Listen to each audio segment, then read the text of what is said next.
Hey guys, my name is Gabby, welcome back to my channel, and today I wanted to film a video called something like 20 books I want to read before 2020, or something really aesthetically pleasing like that, you know, but I don't know honestly if there's 20 books on this list. I didn't really count. I just pulled a bunch of books off my shelves that I'm trying to make a priority before the end of the year, because it is mid-October at the moment, and we have about 2.5 months left of reading before 2020. Isn't that just bizarre to say that number out loud, like 2020? Like, this is the end of an era. And so these are some books that I am trying to prioritize to read before the end of the year, because like, I don't know, like, let's be real, am I gonna get to these 20 books before the end of the year? I mean, 20 books is kind of a lot for 2.5 months, but I'm gonna try my best. First one I really want to read before the end of the year is Pet Sematary by Stephen King. I actually really want to read this book this month, so I'm going to try to make this a priority to read after the Spookathon.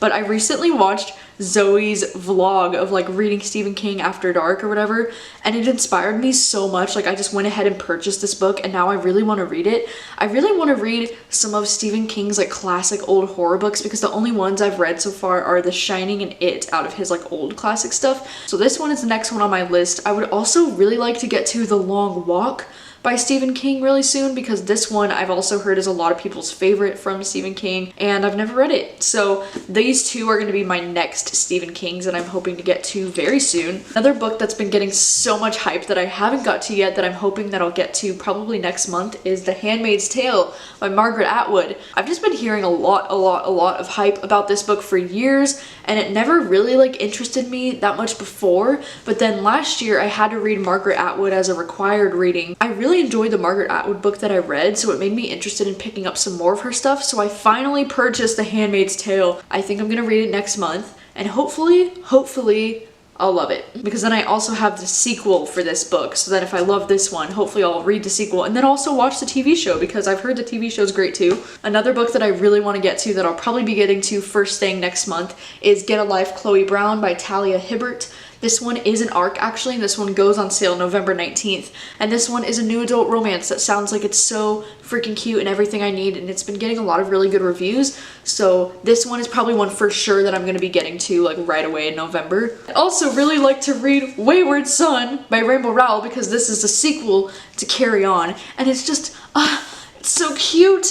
Absolutely obsessed with this cover, and I don't know, like, I honestly don't really know what this one's about, and I feel like I'm gonna need a refresher because it's been so many years since I first read Carry On, but I do really want to read this book soon. It looks so cute. One of the books on my TBR that's incredibly hefty that I still kind of want to get to before the end of the year is Wanderers by Chuck Wendig, and this book is like over 700 pages long. It's been getting so much praise, and a lot of my like trusted reviewers on Instagram like really love this book, and I think even Jordy from Jordy's Book Club on Instagram, he said that this is his favorite book of the year so far. And it just sounds so cool, because it's about these people that are sleepwalking, and they're not like waking up, like they're just like sleepwalking, and it's like happening all over the world, and people are like trying to figure out why these people are just like wandering around. I'm hoping to get to this by the end of 2019, but if not, maybe it'll be like one of the first things I pick up in 2020. I'm just very intimidated by long books. I'm also hoping to get to Middle Game by Shauna Maguire by the end of the year, because I just have a good feeling about this book. Like, I just feel like I'm really gonna enjoy this, because the premise of it kind of reminds me of Vicious. My girl Kayla over at Books and Lala really loves this. I think it's like her favorite book of the year. Our tastes tend to be kind of on the same page most of the time, so I'm really hoping that I'll love this one. I'm gonna try to get to this one in November or maybe December, we'll see, but so excited about this. I also want to get to City of Girls by Elizabeth Gilbert by the end of the year, and this one is definitely one that I'm prioritizing. I just have to be in the right mood for it, because it's historical fiction, so sometimes I'm just not in the mood for historical fiction, but when I do get that mood, I need to read this. And especially because this one takes place in New York too, which, you know, I'm going to New York next month, so I feel like this will be like the perfect mood read. Maybe I'll take this one with me to New York. No, that's crazy, I won't do that. I don't know, but I'm definitely planning on reading this one probably also in November, and if not, December for sure. Another historical fiction that I want to get to is Before We Were Yours by Lisa Wingate, because this is the only book I have to read to do a reaction for my 5-star predictions video, and I've just been putting it off for so long because I never get in the mood for historical fiction. So I was like, God damn it, Gabby, like, why did you put this book in your 5-star predictions video? Because it's historical fiction and you know you're gonna push it off forever. That's why there hasn't been a reaction video for that yet, because I procrastinate when it comes to historical fiction apparently. So I would like to get to this one before the end of the year as well, just for that reason alone. I would like to get to Michigan versus the Boys before the end of the year. This one's like a young adult, hard-hitting contemporary. It kind of looks like it's gonna be like a young adult Beartown or something because it's about hockey.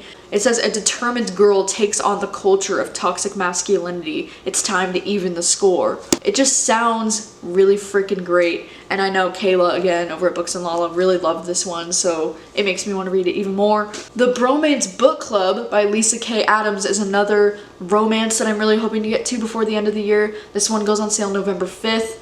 And this one just sounds super cute because it's about this like alpha male baseball player dude who's joining this romantic book club.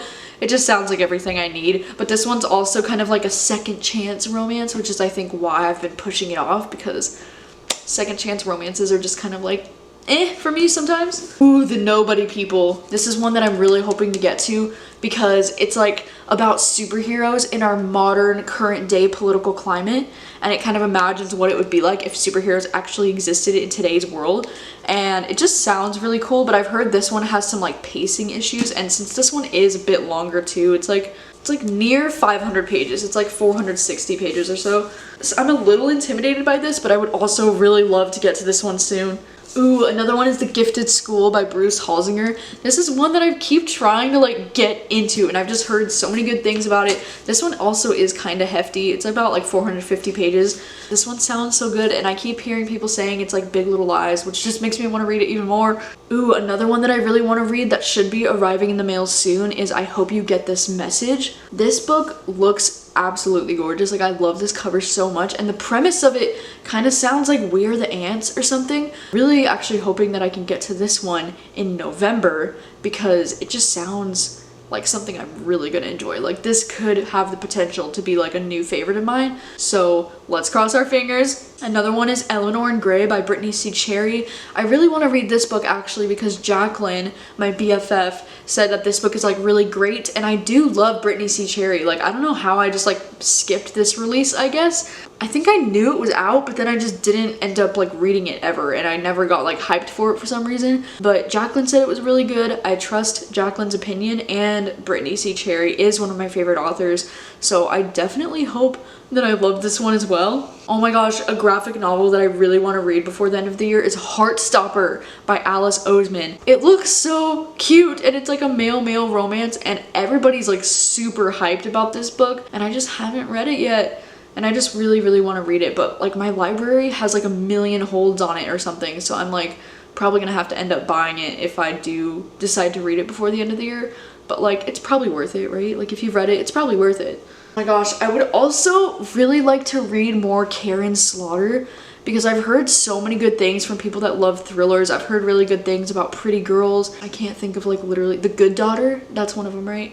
I've heard so many, Pieces of Her too, I think is one. But I've heard so many good things about all of Karen Slaughter's books, and I've never read any of her books. So I think I would probably start with Pretty Girls is the one I've heard like the most good things about, maybe. But I would really like to read more Karen Slaughter books. Like, that is something I want to prioritize too. Also, still really want to read Say You Still Love Me by K.A. Tucker, because it's K.A. Tucker who wrote The Simple Wild, which is like one of my favorite books of last year. Even though this one, I have a feeling I'm not gonna like this one as much just because it's a second chance romance again, I think. And because like some of my friends haven't been giving it the best reviews, which is why I think I've been like pushing it off. Another romance that I want to get to is The Best Thing by Mariana Zapata, because Mariana Zapata is such a like hit or miss author, I feel like, with me, because she wrote The Wall of Winnipeg and Me, which is like one of my favorite romances ever. But then she also had a couple misses, like some other books that I didn't really enjoy. I would still really though like to read her romances. Like I love her slow burn romances, like it's so great. Oh my gosh, I still also really need to read her Royal Highness. I think this one's by Rachel Hawkins. This one looks so cute, and it's like a female romance that has like a princess or something in it. Everybody's been saying it's like the female version of Red, White, and Royal Blue, but it's like young adult kind of, I think.